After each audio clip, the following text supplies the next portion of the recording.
はじめまして、シャダンメコと申します。私のニックネームはションプーです。私はレジナシェリー学校の5年生です。私は10歳です。私は日本の食べ物が好きです。สวัสดีค่ะ หนูชื่อเด็กหญิงชดันเมฆโพค่ะ ชื่อเล่นชื่อชมพู อยู่โรงเรียนเลนาเชรีวิทยาลัยชั้นประถมศึกษาปีที่ 5 ค่ะ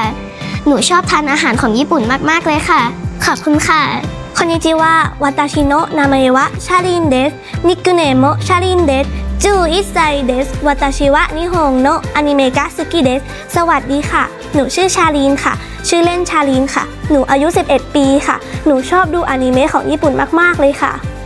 私たちと一緒に日本語を勉強しましょうขอเชิญเพื่อนๆทุกคนมาเรียนภาษาญี่ปุ่นด้วยกันนะคะอาริกาโต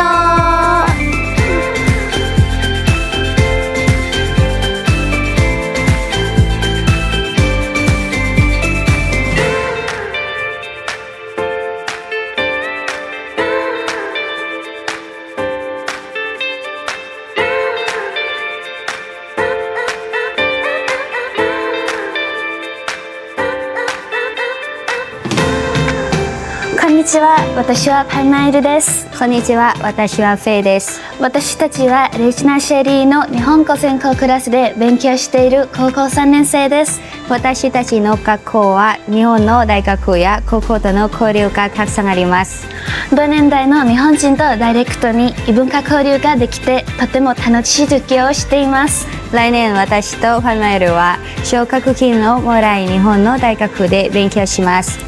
皆さん、私たちと一緒に日本語を勉強しましょう。